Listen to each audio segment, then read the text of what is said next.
Hi friends, you are welcome on my YouTube channel. दोस्तों, पिछले video में आपने देखा जो हाई स्कूल की क्लासेस चलाई गई थी कि उनमें पार्ट ऑफ सेंटेंस, एक सेंटेंस के कितने भाग होते हैं वो चीज़ आपको बताई गई, काइंड ऑफ सेंटेंस बताया गया। इसी श्रेणी के अगले क्रम में हम लेकर आए हैं आपके समक्ष part of speech. How many parts of speech? Parts of speech का शाब्दिक अर्थ होता है शब्द भेद। तो जैसे कि आपको बताया गया था कि जो ग्रामर होती है हमारी किसी भी भाषा की हो, उसकी सबसे छोटी इकाई क्या होती है? लेटर होती है। लेटर से फिर शब्द बनते हैं।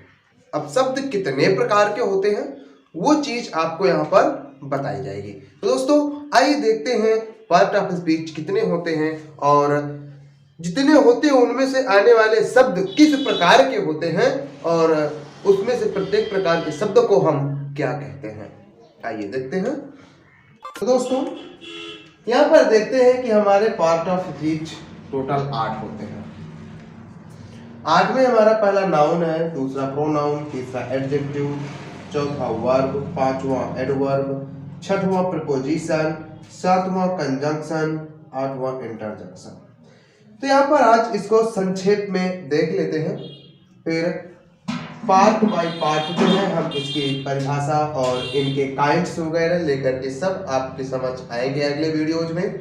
तो आगे आने वाली वीडियो को देखने के लिए सबसे पहले हमारे चैनल को सब्सक्राइब करें और वीडियोज को लाइक करें। तो देखते हैं क्या यहाँ पर नाउन। नाउन क्या होती है? नाउन मीन्स होता है हिंदी में संज्ञा। तो दोस्तों, जैसे कि कहा जाता है कि नाम को ही संज्ञा कहते हैं। Noun is the naming word. Anything, किसी का भी नाम हो, वस्तु है, व्यक्ति है, प्राणी है, अवस्था, गुण, भाव, बोध आदि किसी का भी नाम होना चाहिए। वो नाम का जो शब्द होगा वो हमारा संज्ञा कहलाएगा। सबसे बेटर बात आपको समझने वाली यह है कि वस्तु को संज्ञा नहीं कहा जाता, या जिसका जो नाम होता है उसको संज्ञा नहीं कहा जाता। जो नाम लिखा हुआ एक शब्द होता है तो उस शब्द को संज्ञा कहा जाता है, क्योंकि यहां पर हम पढ़ रहे हैं शब्द भेद। तो शब्द क्या है? जो लिखा हुआ है, और लिखे हुए शब्दों के ही हम प्रकार यहां पर पढ़ेंगे। तो इस प्रकार से यहां पर जैसे कि हमने लिख दिया बॉय, बॉय एक कॉमन नाउन है, तो यह एक जाति का नाम है। दो लड़कों की एक जाति पाई जाती है तो जाति का नाम है। अब यहाँ पर हमारे सामने कोई लड़का आकर के खड़ा हो जाए, हम कहते हैं कि ये नाउन है। बेटा, यहाँ पर लड़का नाउन नहीं है। नाउन तो ये शब्द है जो हमारा लिखा हुआ है। इसी प्रकार से जितनी भी वस्तुओं के नाम वगैरह हैं, वो सब चीजें जो लिखी हुई होती है वो शब्द हमारे क्या होंगे? नाउन होंगे, जो नाम है। जैसे बॉय हो गया, वॉच घड़ी, दूसरे जैसे काउ, एनीथिंग, बोर्ड, एटसेट्रा। बहुत सारे ऐसे वर्ड है जो भी हमारी वस्तुओं, व्यक्तियों, प्राणियों आदि के नाम होते हैं वो सब हमारे क्या होते हैं? नाउन कहलाते हैं। इसके बाद जो प्रोनाउन आता है दूसरा नंबर। प्रोनाउन क्या है? जिसे कहते हैं सर्वनाम। कहते हैं कि संज्ञा के स्थान पर प्रयोग किया जाने वाला शब्द सर्वनाम कहलाता है। तो किस प्रकार से संज्ञा के स्थान पर इसका प्रयोग किया जाता है आगे वाले वीडियो में हम देखेंगे, परंतु यहाँ पर इसकी परिभाषा जो है वो देख लेते हैं कि pronoun are those word which are used in place of a noun. अर्थात जो संज्ञा के स्थान पर प्रयोग किए जाने वाले शब्द होते हैं उन्हें सर्वनाम कहते हैं। तो किस प्रकार से इनका प्रयोग किया जाता है? सर्वनाम सभी नामों के स्थान पर, जो सर्वनाम होता है वो सभी नामों के स्थान पर प्रयोग किया जाता है। नाम क्या होते हैं? नाउन होते हैं। वही चीज यहाँ पर आपको बताई गई है कि सभी नामों के स्थान पर जो शब्द प्रयोग किए जाते हैं, जैसे कई नामों के लिए हम किसी एक प्रोनाउन को यूज कर सकते हैं, तो उसी प्रकार से इसे सर्वनाम कहते हैं, प्रोनाउन कहते हैं। जैसे यहाँ पर बॉय है तो बॉय के लिए हमने ही का प्रयोग कर सकते हैं। जैसे there was a boy, the boy is very good, the boy is very intelligent boy. जैसे कि यहाँ पर हम ये बार बार द बॉय या बॉय का प्रयोग कर रहे हैं तो यहाँ पर हम ही का भी प्रयोग कर सकते हैं। जैसे there was a boy, he was very intelligent या ही इज वेरी इंटेलिजेंट। तो इस प्रकार से हमने बॉय के स्थान पर ही का प्रयोग कर दिया, अर्थात ही क्या है हमारा प्रोनाउन है, क्योंकि बॉय जो है नाउन है और नाउन के स्थान पर हमने प्रोनाउन शब्द ही का प्रयोग कर दिया। इसी प्रकार से प्रोनाउन के कितने पार्ट्स होते हैं, कितने भाग, कितने प्रकार होते हैं, वो चीज हम देखेंगे। तो यहाँ पर आपको ध्यान देने वाली बात यही है कि जो शब्द सर्वनाम संज्ञा के स्थान पर प्रयोग किए जाते हैं उन्हें हम प्रोनाउन कहते हैं। जैसे ही हो गया, सी हो गया, दिस हो गया, एक्सेट्रा, जो भी आपके होते हैं संज्ञा के स्थान पर प्रयोग किए जाने वाले शब्द उन्हें हम प्रोनाउन कहते हैं। दूसरी बात आती है एडजेक्टिव, विशेषण की। विशेषण शब्द से ही आपको कंफर्म हो जाएगा कि ये क्या होता है। विशेषण जो विशेषता बताने वाला शब्द हुआ करता है। अभी विशेषता किसकी बताता है, ये किसके बाद आया, हमारा नाउन या प्रोनाउन के बाद। तो इससे स्पष्ट है कि हमारा नाउन और प्रोनाउन की ही विशेषता बताया करता है। ठीक है, तो जो शब्द नाउन या प्रोनाउन की विशेषता बताता है उसे हम एडजेक्टिव कहते हैं। जैसे an adjective is a word which qualifies a noun और ए प्रोनाउन। तो दोस्तों जो नाउन या प्रोनाउन को क्वालिफाई करता है वही शब्द हमारा क्या कहलाता है, एडजेक्टिव कहलाता है। जैसे कह दिया जाए ब्यूटीफुल है। अब ब्यूटीफुल मीन्स क्या होता है, सुंदर, जो किसी की विशेषता हो सकती है, कोई वस्तु भी हो सकता है, कोई लड़की भी हो सकती है। तो अर्थात जो होगा वो एक नाउन होगा। इस प्रकार से ये शब्द क्या कर रहा है, यहाँ पर विशेषता बताने का कार्य कर रहा है। जब विशेषता बताने का कार्य कर रहे हैं तो किसकी विशेषता बताएगी, या तो वो नाउन हो सकता है या तो वो प्रोनाउन हो सकता है। इस प्रकार से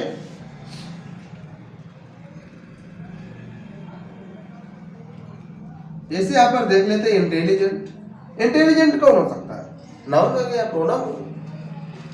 तो जैसे कि दो शब्द यहाँ पर लिखे हुए हैं, दोनों क्या कर रहे हैं, विशेषता बताने का कार्य कर रहे हैं। तो इससे स्पष्ट हो जाता है दोस्तों कि जो एडजेक्टिव शब्द हुआ करता है, या जिस शब्द को हम एडजेक्टिव कहते हैं, वो क्या करता है, नाउन या प्रोनाउन की विशेषता बताता है।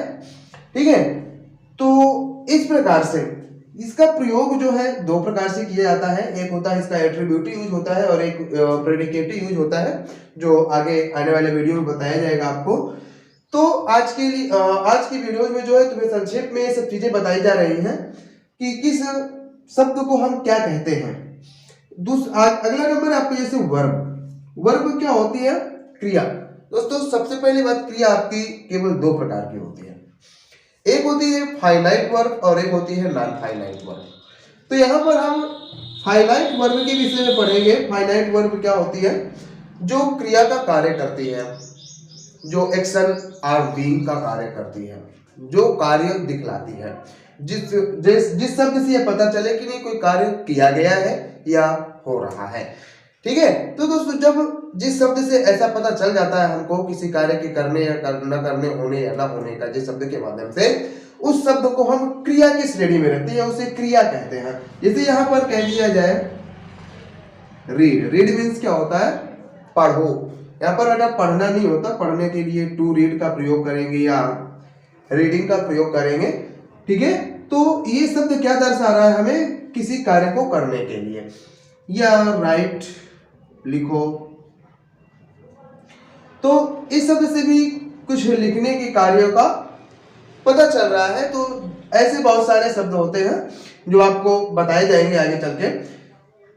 तो इससे हमें ये पता चला कि कुछ शब्द हैं जो हमें कार्य के करने के लिए बता रहे हैं, कुछ शब्द होते हैं जो होने को बताते हैं। जैसे इज है, आर, हो, वाज, था, थी। तो ऐसे शब्द जो है हमें कुछ कार्य के होने के विषय में बताया करते हैं। तो ऐसे बहुत सारी वर्ब्स हैं। तो एक बार पुनः इस पर ध्यान देना है आपको कि जो शब्द किसी कार्य के करने या न करने, होने या न होने का बोध कराते हैं, या जिस शब्द से किसी कार्य के करने या न करने, होने या न होने का बोध हो, उसे क्रिया कहते हैं। जैसे कि इसकी परिभाषा एक स्पष्ट रूप से बताई जाती है कि a verb is a verb which says something a subject, अर्थात तो क्रिया वह शब्द है जो सब्जेक्ट के विषय में कुछ कहती है कि सब्जेक्ट क्या करता है। ठीक है, यहाँ पर सब्जेक्ट के विषय में कहने का तात्पर्य है कि सब्जेक्ट क्या करता है, अर्थात जब जो एक सेंटेंस का जो सब्जेक्ट होता है वो जो कार्य कर रहा होता है, तो जो कार्य कर रहा होता है वो शब्द लिखा हुआ जो होता है तो वो वर्ब कहलाता है। तो इसी क्रम में आगे आते हैं, देखते हैं एडवर्ब। एडवर्ब किसे कहते हैं? इसे कहते हैं, इसका हिंदी अर्थ होता है क्रिया विशेषण। तो दोस्तों क्रिया विशेषण क्या होता है? यहाँ पर एक विशेषण है, एक क्रिया विशेषण है। अब दोनों में थोड़ा सा डिफरेंट तो है ही है। अब डिफरेंस क्या है इन दोनों शब्दों में, देखते हैं यहाँ पर। जैसे कि बताया गया एडजेक्टिव क्या करता है, नाउन या प्रोनाउन की विशेषता बताता है और किसी की नहीं, परंतु यहाँ पर एडवर्ब नाउन या प्रोनाउन की विशेषता ही नहीं बताता। यहाँ पर नाउन या प्रोनाउन को छोड़कर बाकी सभी पार्ट्स ऑफ स्पीच के शब्दों की विशेषता बताने वाले शब्द को क्रिया विशेषण कहा जाता है। क्या क्या कहा जाता है? नाउन या प्रोनाउन को छोड़कर बाकी सभी पार्ट्स ऑफ स्पीच की विशेषता बताने वाले शब्दों को एडवर्ब कहा जाता है। इसकी दूसरी परिभाषा भी ये होती है कि an adverb is a word which modifies an adjective, a verb or an another adverb, अर्थात कि एडवर्ब वह शब्द है जो एडजेक्टिव या क्रिया या किसी दूसरी क्रिया विशेषण की विशेषता बताता है या को प्रभावित करता है, तो उसे क्रिया विशेषण कहा जाता है। जैसे यहां पर कह दिया जाए स्लोली, वेरी फास्ट। अब यहां पर स्लोली धीरे धीरे कुछ कार्य किया जा सकता है। जब धीरे धीरे कोई कार्य किया जाएगा तो उस कार्य की विशेषता बताएगी, ये ना कि नाउन या प्रोनाउन की। वेरी फास्ट, जब भी बहुत तेज तुम कुछ करोगे, है कि नहीं, कुछ करोगे वो बहुत तेज होगा, बहुत धीमा हो सकता है। तो इस प्रकार से जब यहां पर बताया जा रहा है कि किसी कार्य की विशेषता बताएगी, जैसे यहां पर हम वेरी ब्यूटीफुल कर देते, तो ब्यूटीफुल तो हमारा एडजेक्टिव है, उसकी पहले वेरी जो उसकी विशेषता बताने लगा, किसकी, उसको प्रभावित करने लगा, मॉडिफाई करने लगा एडजेक्टिव को। तो जो शब्द एडजेक्टिव को मॉडिफाई करेगा वो शब्द भी हमारा क्या होगा, एडवर्ब होगा। ठीक है, तो इस प्रकार से जो शब्द वर्ब, एडजेक्टिव या किसी अन्य एडवर्ब की विशेषता बताते हैं, उसको मॉडिफाई करते हैं, उन शब्दों को एडवर्ब्स कहा जाता है, क्रिया विशेषण कहा जाता है। इसी क्रम में आते हैं 6वां नंबर का आपका प्रीपोजिशन दिया हुआ है। प्रीपोजिशन जिसका अर्थ होता है संबंध बोधक अव्यय, इसे समुच्चय बोधक अव्यय भी कहा जाता है। संबंध बोधक अव्यय, इससे तात्पर्य क्या होता है, यह कभी कभी इसे शब्दों की श्रेणी में नहीं रखा जाता क्योंकि इसे अव्यय कहा जाता है और अव्यय का कोई समुचित अर्थ नहीं हुआ करता।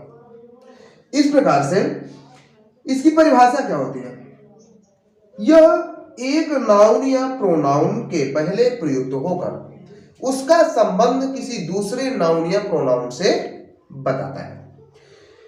तो दोस्तों जब कोई नाउन या प्रोनाउन किसी वाक्य में लगा हुआ होता है तो प्रीपोजिशन के माध्यम से दूसरे नाउन या प्रोनाउन से उसका संबंध बताया गया होता है, या एक स्थान पर स्थित होकर दूसरे स्थान पर यह अपना संबंध व्यक्त करता है। जैसे यहाँ पर आन का प्रयोग, आन बताया हमने, आन है, इन है, ओवर है, आदि बहुत सारे प्रीपोजिशन है, परंतु यहाँ पर मैं कुछ बता रहा हूँ जो जिससे आप लोगों को समझ में आए कि प्रीपोजिशन आखिर होता क्या है। कह दिया जाए the book on the table, there is a book on the table, तो बुक का संबंध किससे बताया गया, टेबल से, कि बुक कहाँ है, टेबल पर है। इस प्रकार से वहां पर ऑन का प्रयोग कर दिया गया जो कि प्रीपोजिशन है, जो बुक और टेबल का संबंध बताने का कार्य कर रहा है, जो किसी एक नाउन के पहले लगा हुआ और उसका संबंध दूसरे नाउन से बता रहा है। तो दोस्तों प्रीपोजिशन का यही कार्य होता है, जो पहले किसी नाउन या प्रोनाउन के लग जाते हैं और उसका संबंध दूसरे नाउन या प्रोनाउन से बताते हैं, इसीलिए इन्हें संबंध बोधक अव्यय कहा जाता है। दोस्तों इसी क्रम में आते हैं 7वां नंबर जो आपका दिया हुआ है कंजक्शन, जिसको कहते हैं हिंदी में संयोजक। संयोजक का अर्थ होता है जोड़ने वाला। अब यहां पर जोड़ने वाला क्या है, किसको जोड़ता है? तो कुछ शब्द ऐसे होते हैं जो दो शब्दों को जोड़ते हैं, या दो क्लॉजेज को जोड़ते हैं, या दो वाक्यों को जोड़ते हैं, तो या दो फ्रेजेज को जोड़ते हैं।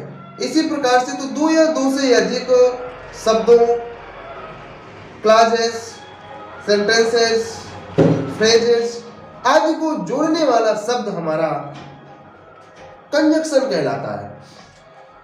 तो यहां पर ये क्या करते हैं, गांठ का कार्य करता है, जोड़कर उसको एक कर देता है। तो यहां पर जैसे कि बताया गया आपको एंड, दैट है, और रिलेटिव एडवर्ब जो होते हैं वो भी कभी कभी कंजक्शन का कार्य करते हैं। रिलेटिव प्रोनाउन जो होते हैं कभी कभी वो भी कंजक्शन का कार्य करते हैं। जैसे राम एंड श्याम, सिंपल सी बात, he play with me, that he play well। अर्थात यहां पर that का प्रयोग कंजक्शन के रूप में किया गया दो क्लॉजेस को जोड़ने के लिए, and का प्रयोग किया गया दो शब्दों को जोड़ने के लिए। तो इसी प्रकार से दोस्तों जो है संयोजक का प्रयोग शब्दों, दो शब्दों या दो से अधिक शब्दों, वाक्यों, उपवाक्यों, वाक्यांशों आदि को जोड़ने के लिए किया जाता है। तो इसकी एक सुंदर परिभाषा यही है कि जब जिस शब्द का प्रयोग दो या दो से अधिक वाक्यों, उपवाक्यों, शब्दों, वाक्यांशों आदि को जोड़ने के लिए किया जाता है उसे कंजक्शन कहते हैं। सबसे इंपॉर्टेंट बात आती है हमारे अगले क्रम में जो है इंटरजेक्शन। इंटरजेक्शन जिसे कहते हैं विस्मयादि बोधक अव्यय। ये भी एक अव्यय ही होता है, प्रीपोजिशन की बात है, इसका भी कोई समुचित अर्थ नहीं होता है, परंतु यह भावार्थ के अनुसार प्रयोग किए जाते हैं। तो सबसे पहले इसकी परिभाषा जान लेते हैं, आखिर विस्मयादि बोधक अव्यय होता क्या है, इंटरजेक्शन कहते किसे हैं हम।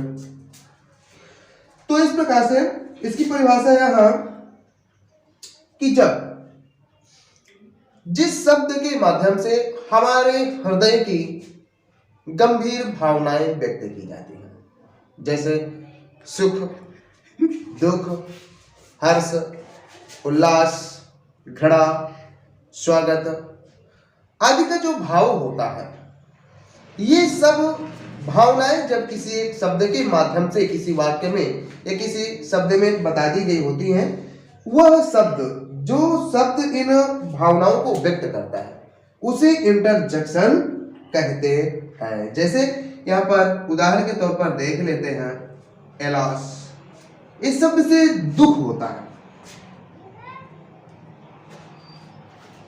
हुर्रे, इस शब्द से हमें खुशी मिलती है। पता चलता है ये शब्द क्या दुख व्यक्त कर रहा है, ये शब्द क्या कर रहा है, खुशी व्यक्त कर रहा है। फाई, ये शब्द क्या है, घृणा का भाव व्यक्त कर रहा है। तो इस प्रकार से ये शब्द जो है तो किसी न किसी भाव को व्यक्त कर रहे हैं, इस प्रकार से इन्हें हम इंटरजेक्शन कहते हैं। अब तो दोस्तों जैसे कि क्रम बाय क्रम एक एक करके आपको आठों पार्ट्स ऑफ स्पीच की परिभाषा और एग्जाम्पल जो है उनको एक साथ बता दिए गए हैं। अब अगले आने वाले वीडियोज में हम देखेंगे किस प्रकार से विस्तृत पूर्वक इनको समझें। तो दोस्तों जो आने वाले वीडियो है हमारे उनको देखना न भूलें और अपने ज्ञान का वर्धन इसी प्रकार से करते रहें। देखने के लिए धन्यवाद।